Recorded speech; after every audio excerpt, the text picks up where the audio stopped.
Números capítulo 21.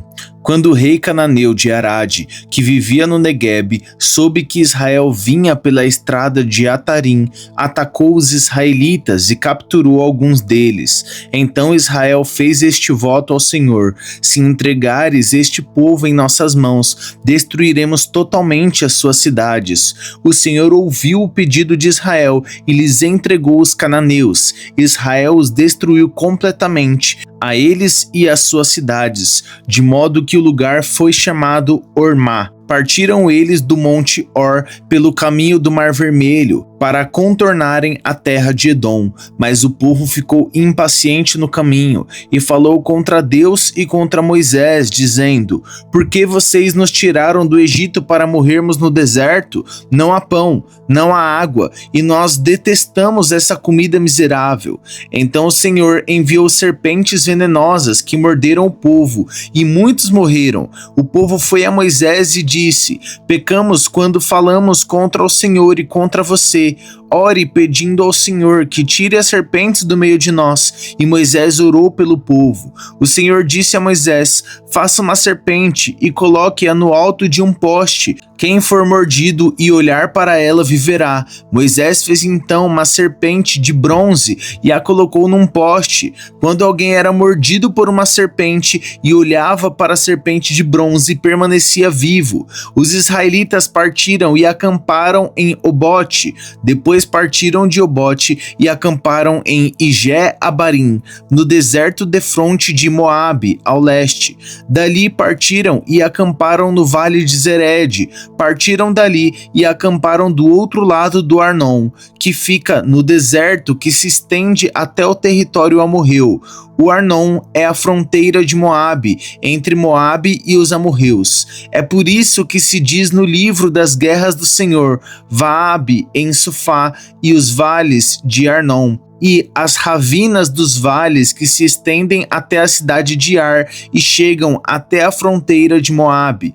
De lá prosseguiram até Beer, ao poço do qual o Senhor disse a Moisés: reúna o povo e eu lhe darei água. Então Israel cantou esta canção: brote água, ó poço. Cantem ao seu respeito, a respeito do poço que os líderes cavaram, que os nobres abriram com cetros e cajados. Então saíram do deserto para Mataná, de Mataná para Naaliel, de Naaliel para Bamote, de Bamote para o vale de Moabe, onde o topo do Pisga defronta com o deserto de Gesimon.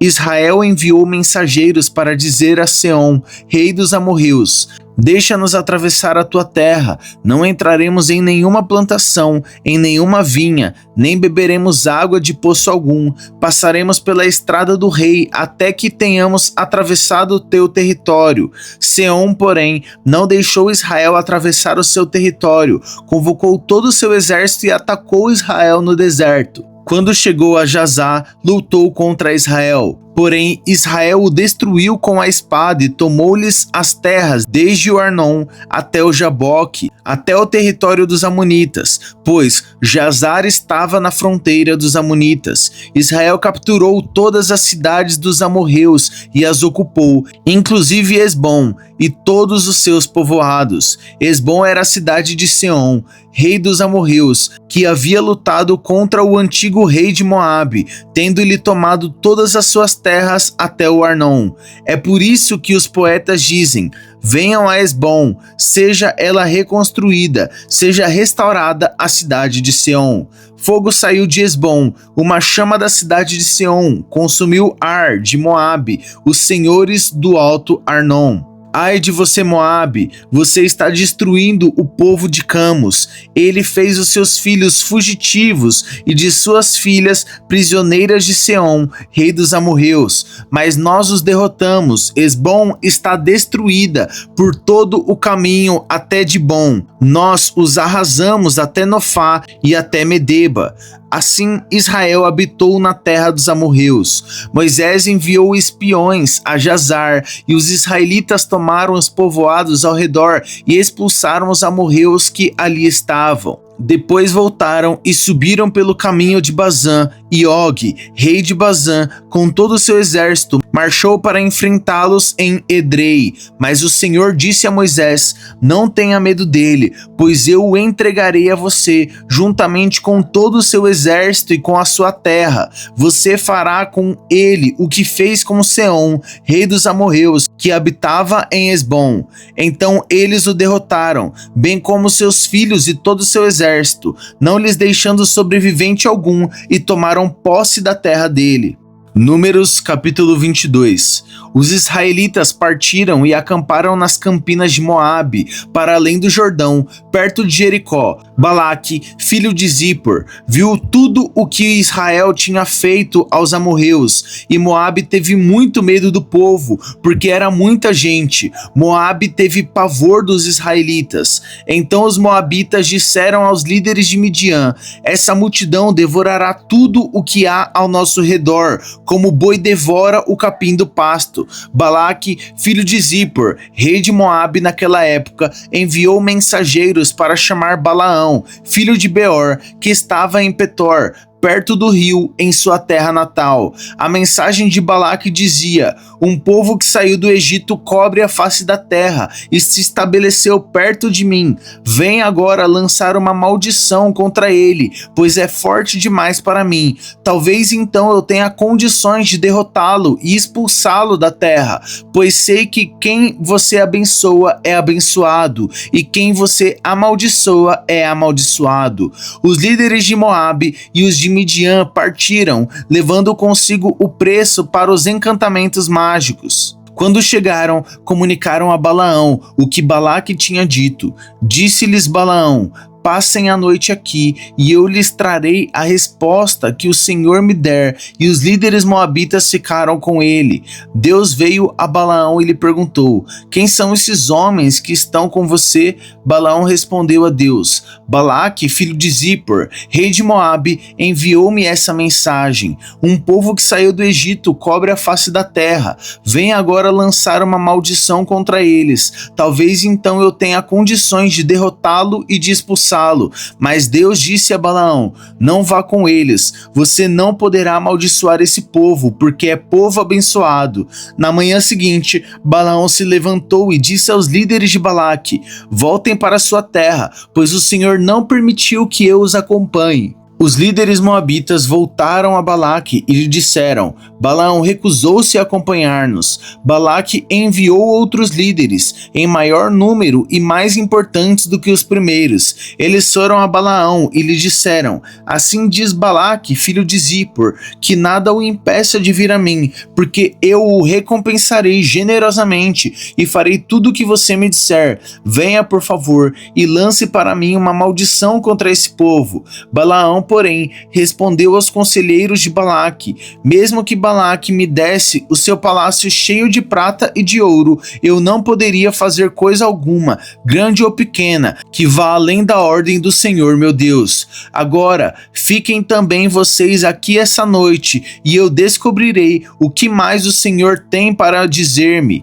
Naquela noite, Deus veio a Balaão e lhe disse: visto que esses homens vieram chamá-lo, vá com eles, mas faça apenas o que eu lhe disser. Balaão levantou-se pela manhã, pôs a sela sobre a sua jumenta e foi com os líderes de Moabe, mas acendeu-se a ira de Deus quando ele foi, e o anjo do Senhor pôs-se no caminho para impedi-lo de prosseguir. Balaão ia montado em sua jumenta, e seus 2 servos o acompanhavam. Quando a jumenta viu o anjo do Senhor parado no caminho, empunhando uma espada, saiu do caminho e foi-se pelo campo. Balaão bateu nela para fazê-la voltar ao caminho. Então o anjo do Senhor se pôs num caminho estreito entre 2 vinhas, com muros dos 2 lados. A jumenta viu o anjo do Senhor, encostou-se no muro, apertando o pé de Balaão contra ele. Por isso ele bateu nela de novo. O anjo do Senhor foi adiante e se colocou num estreito, e não havia espaço para desviar, nem para a direita nem para a esquerda. Quando a jumenta viu o anjo do Senhor, deitou-se debaixo de Balaão, acendeu acendeu-se a ira de Balaão, que bateu nela com sua vara. Então o Senhor abriu a boca da jumenta, e ela disse a Balaão: que foi que eu lhe fiz para você bater em mim 3 vezes? Balaão respondeu à jumenta: você me fez de tolo. Quem dera eu tivesse uma espada na mão, eu a mataria agora mesmo. Mas a jumenta disse a Balaão: não sou sua jumenta, que você sempre montou até o dia de hoje? Tenho eu o costume de fazer isso com você? Não, disse ele. Então o Senhor abriu os olhos de Balaão, e ele viu o anjo do Senhor parado no caminho, empunhando a sua espada. Então Balaão inclinou-se e prostrou-se rosto em terra, e o anjo do Senhor lhe perguntou: por que você bateu 3 vezes em sua jumenta? Eu vim aqui para impedi-lo de prosseguir, porque o seu caminho me desagrada. A jumenta me viu e se afastou de mim por 3 vezes. Se ela não se afastasse a essa altura, eu certamente o teria matado, mas ela eu teria poupado. Balaão disse ao anjo do Senhor: pequei, não percebi que estavas parado no caminho para me impedir de prosseguir. Agora, se o que estou fazendo te desagrada, eu voltarei. Então o anjo do Senhor disse a Balaão: vá com os homens, mas fale apenas o que eu lhe disser. Assim Balaão foi com os príncipes de Balaque. Quando Balaque soube que Balaão estava chegando, foi ao seu encontro na cidade moabita da fronteira de Arnon, no limite do seu território. E Balaque disse a Balaão: não mandei chamá-lo urgentemente? Por que não veio? Acaso não tenho condições de recompensá-lo? Aqui estou, respondeu Balaão. Mas seria eu capaz de dizer alguma coisa? Direi somente o que Deus puser em minha boca. Então Balaão foi com Balaque até Quiriate-Huzote. Balaque sacrificou bois e ovelhas e deu parte da carne a Balaão e aos líderes que estavam com ele. Na manhã seguinte, Balaque levou Balaão até o alto de Bamote Baal, de onde viu uma parte do povo.